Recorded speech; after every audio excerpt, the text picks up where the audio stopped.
Começa mais uma edição do JR 15 Minutos, o podcast da Record que aprofunda as notícias que mais mexem com a nossa vida.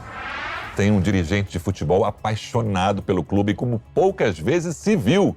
O folclórico Vicente Matheus fez história no Corinthians com frases engraçadas, títulos inéditos e um jeito marcante de conduzir principalmente as contas do timão. Se levar a coisa direitinho, dá para levar a coisa à frente. Agora, se abusar, vai ficar devendo.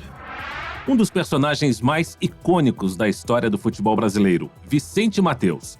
Ex-presidente do Corinthians, ele era conhecido por sua paixão pelo clube, seu jeito peculiar de se expressar e, claro, pelas conquistas que marcaram sua gestão.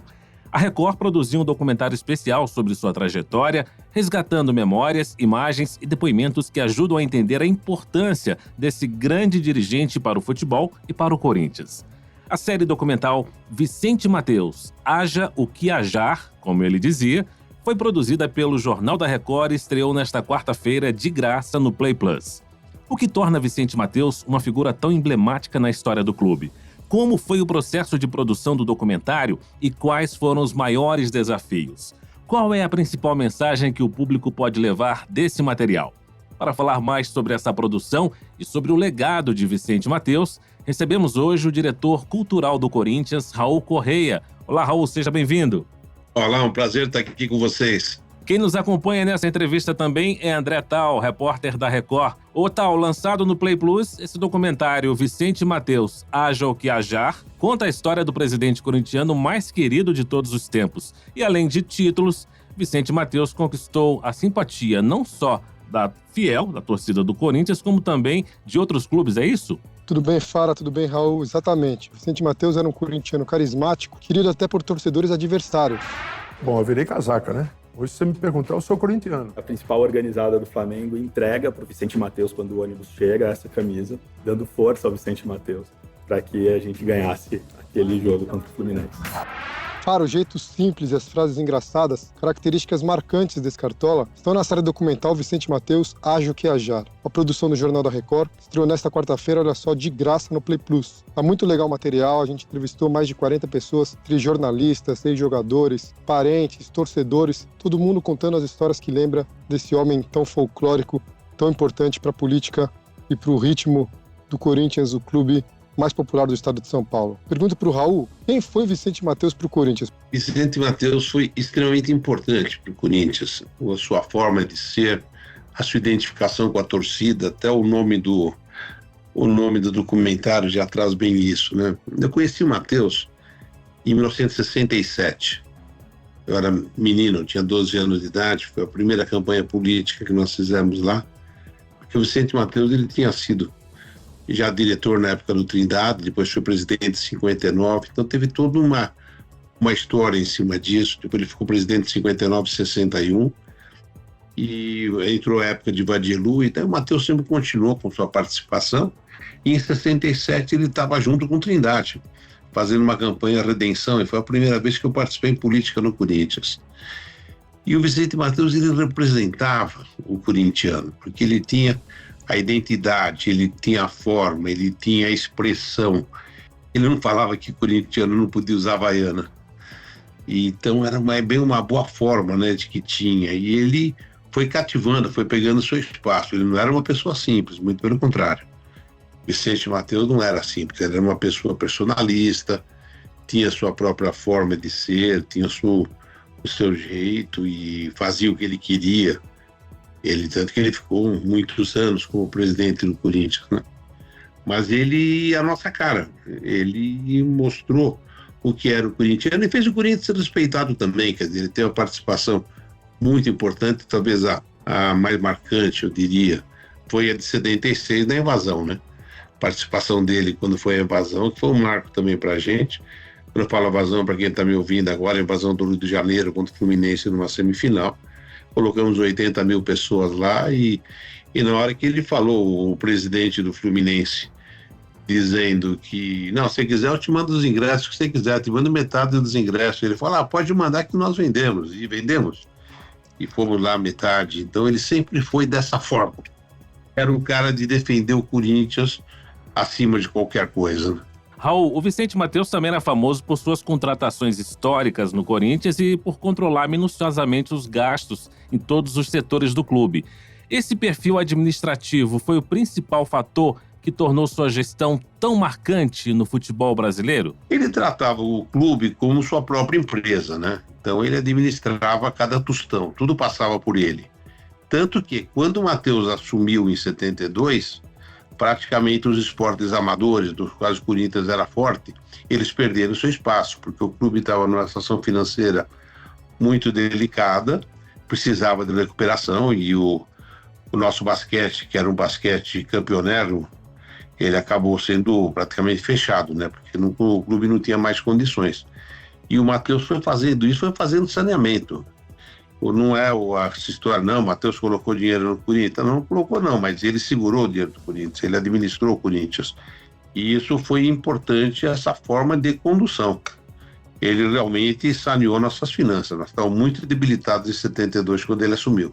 Como é que era a relação dele, Raul, com os jogadores e com a torcida? Era outra época, né? Quando você pensa nos jogadores de hoje, nada a ver com a época, né? Era uma coisa de que ele era muito duro, ele era muito difícil de negociação em renovação de contrato. Era uma forma que ele realmente segurava. Os jogadores sabiam disso, né? Todo mundo sabia que na hora de negociar com o seu Matteus, ele era difícil, né? Isso já tinha, isso vale para o Rivelino, vale para quem vocês quiserem. Porque era a forma de pegar, e era a forma também dele de contratação de pessoas, né? Ô André Tal, o documentário traz vídeos e fotos inéditas do presidente mais popular da história do Corinthians. E eu queria saber como é que foi esse processo de produzir um retrato histórico, pensando em algo que resgatasse a essência do Vicente Matteus e, ao mesmo tempo, emocionasse toda a nação corintiana e os apaixonados por futebol. Um processo construído ao longo de meses, né? Porque a gente foi ouvindo jogadores, então, principalmente jogadores do título de 77, que marca o fim do jejum de 23 anos do Corinthians, e que falam da importância de Vicente Matteus, que era o presidente nesse ano, para a conquista do título paulista de 1977. A gente ouvia também essas histórias de renovação de contrato, então tem uma muito engraçada, por exemplo, do Romeu Cambalhota. Ele disse que chegou lá na sala do Matteus e falou: "Seu Matteus, eu quero uma casa com piscina." Ele falou: "Não, Romeu, você não precisa de casa com piscina, precisa ganhar, ser campeão pelo Corinthians. Não é bom você ganhar muito dinheiro, porque você vai gastar muito dinheiro." Aí ele levantou, foi embora, falou: "Ainda fica nervoso e vai embora da meio da reunião?" Então, são histórias pitorescas assim, que contam muito da essência do Vicente Matteus e que mostram o estilo de um dirigente que hoje em dia já não existe mais. Raul, quais foram os maiores desafios, que o Vicente Matteus enfrentou durante a presidência? Quais conquistas mais marcaram a gestão à frente do Corinthians? Ora, o maior desafio, quer dizer, isso pegando na boa fase quando ele veio depois de 72, não estou nem falando de 59, 61. Aí depois de 72, o maior desafio primeiro foi o financeiro mesmo, né? Essa foi porque nós tínhamos um caixa muito combalido, isso foi um grande trabalho que ele teve para pegar, e isso foi porque a torcida cobrava, nós não éramos campeões. O maior feito, sem sombra de dúvida, que ele conseguiu, acabou sendo em 77, quando nós tivemos os 23 anos de fila, né? 22 anos e pouco de fila que passou, porque nós tínhamos tido uma frustração grande em 74. Em 74 nós tínhamos certeza absoluta de que seríamos campeões. Então teve aquela falta no Rivelino que não deram, e daí no contra-ataque saiu o gol do adversário. Então o 74 que poderia ser acabou não sendo. E aí ele teve o feito mesmo, gente, foi 76 e depois 77, quando nós conseguimos ser campeões. E aí ele foi fundamental nesse pacote, nesse processo. Ele trouxe de volta Brandão, e daí nós pegamos. Esse foi talvez a grande vitória. A grande vitória dele foi o campeonato de 77. Agora eu quero fazer uma pergunta aos meus colegas de redação, os produtores do documentário, Ivan Belmudes e Elias Novelino. Durante a pesquisa sobre o Vicente Matteus, o que mais impressionou vocês? Com certeza, o que mais me impressionou foi conseguir recuperar os vídeos antigos do Vicente Matteus. Eles estavam guardados há mais de 60 anos, eram vídeos gravados em 8mm. Recuperar esses vídeos, trazer à tona um momento antigo que a maioria das pessoas não vivenciou, não viveu e não conhecia, do Vicente Matteus em momento de descontração com a família, nadando, ensinando os netos a nadar, vivenciando esses momentos da vida pessoal dele no rancho. Isso com certeza foi muito emocionante e muito gratificante de ter conseguido realizar através da pesquisa. O bom humor, o amor pelo Corinthians, um exemplo de dirigente, o respeito que ele tem de jornalistas, jogadores, dirigentes, inclusive torcedores de outras torcidas. Agora, Raul, em um período em que o futebol era bem diferente do atual, como é que você avalia essa visão administrativa que o Vicente Matteus tinha? E se ele fosse presidente do Corinthians hoje, como é que você acha que ele lidaria com esse futebol moderno? Ele teria que se reinventar, porque mudou muito, né? Hoje você tem, desde a Lei Pelé, né? Os clubes ficaram muito enfraquecidos. Então você tem hoje uma participação muito maior dos agentes do que tinha na época, são muitos. Os jogadores hoje é outra linguagem, porque o mundo mudou, a comunicação mudou. Essa forma folclórica que a gente vinha, dele, mas pega um Castor de Andrade, pega todo mundo que você quiser pegar das pessoas mais folclóricas, hoje não teria espaço. Hoje é muito profissional, a coisa é muito profissional e mais que tudo, né? Os jogadores são diferentes. Antigamente você pegava o jogador da base e ele ia com você até se aposentar. E hoje isso já não existe. Os meninos de 16, 17 e 18 anos já vão embora para a Europa. Seria muito difícil, eu acho que hoje, porque a forma centralizadora, ela não sobrevive hoje na administração de qualquer empresa. E você pega um clube como o Corinthians, estamos falando de uma empresa de 1 bilhão de faturamento. Quando você tem uma empresa de 1 bilhão de faturamento, isso é uma outra forma. Mas, por um outro lado, eu creio que ele teria se reinventado e iria sobreviver, mas teria que se adaptar. Hoje não daria mais para ele falar para não comprar casa com piscina.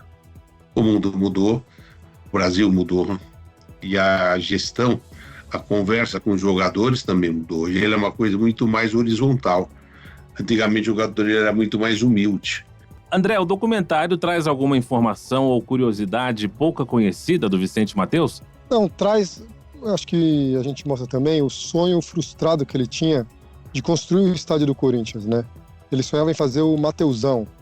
Dizem que seria um estádio para 200 mil pessoas, porque ele acreditava muito na bilheteria como forma de financiar o clube, que ele acreditava que o estádio lotado ele ia ter muito mais dinheiro para montar times melhores, então pode trazer jogador bom que o corintiano paga a conta.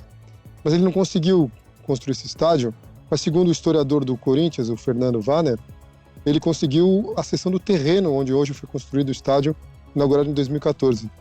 Então, são várias informações, curiosidades que mostram um pouco da rotina do Vicente Matteus, que a gente traz para o público nessa série documental. E qual foi o maior desafio, André, na produção desse documentário, ao contar a história do Vicente Matteus e como foi reunir os depoimentos de quem conviveu com ele? Exatamente esse, porque o Vicente Matteus ele faleceu em 1997, então já são muitos anos. Então, reunir pessoas que o conheceram é um desafio grande, imagens que retratem a época, conseguir arquivos dele, foi um desafio enorme, tudo isso daí. E também você falar para o público de hoje, mostrar quem foi Vicente Matteus para o público jovem de hoje também, tem que ser uma linguagem para todo mundo. Mas foi um desafio enorme que a gente se deparou durante a produção do documentário. O Raul, qual seria a principal lição que o Vicente Matteus deixa para o Corinthians dos dias de hoje? Eu acho que ele deixa a grande lição de um corintianismo a toda prova. Quer dizer, eu acho... Vocês estão falando, vejam, vocês estão falando... Hoje eu estou diretor cultural do Corinthians, mas eu sou um dos fundadores dos Gaviões da Fiel. E o primeiro tesoureiro dos Gaviões também acabei sendo eu, era menino. E o Matteus nos ajudava. Eu ia, uma vez por mês, eu ia na corretora Vicente Matteus, que ele nos ajudava um pouquinho para poder dar sobrevivência. Quer dizer, o Matteus, ele era uma pessoa que marcou. Nós estamos fazendo o Corinthians agora, vai inaugurar dia 22, dia 22 nós vamos fazer uma virada cultural lá no clube, e nós vamos estar abrindo a sala dos presidentes. E nessa sala dos presidentes, onde nós vamos ter, além das fotos de todos, pegando objetos dos presidentes, que a família estão nos cedendo dos antigos, e nós vamos reconstruir a sala do Vicente Matteus, quer dizer, tamanha a importância dele para o clube. Nós já conseguimos a escrivaninha dele, conseguimos a cristaleira que tinha, o armário, então quando nós vamos fazer agora dia 22, abrindo a sala dos presidentes, o principal, quer dizer, quem vai estar em grande evidência será Vicente Matteus, a começar dos objetos da sua sala, que nós vamos estar lá à disposição de qualquer corintiano. Com certeza. Nós chegamos ao fim dessa edição do 15 Minutos e eu reforço o convite para que você assista ao documentário Vicente Matteus, Haja o que Hajar, que está disponível no Play Plus, a plataforma de streaming da Record, de graça. Raul, infelizmente nosso tempo acabou e eu agradeço demais a sua participação aqui no nosso podcast. Prazer estar com vocês. Está sempre à disposição, o Corinthians sempre à disposição de vocês. Obrigado. Agradeço também a participação do André Tal, repórter da Record. Obrigado, Tal. Obrigado, Raul. Obrigado, Fara. Sempre um prazer participar do podcast. Esse podcast contou com a produção de David Bezerra e das estagiárias Isabela Santos e Yasmin Logrado. Sonoplastia de Diego Marcondes, coordenação de conteúdo Deni Almeida. Direção editorial Tiago Contreira, vice-presidente de jornalismo Antônio Guerreiro. Você pode acompanhar o JR 15 Minutos no portal r7.com, nas redes sociais do Jornal da Record e nas principais plataformas de streaming. Te aguardamos no próximo episódio. Até lá!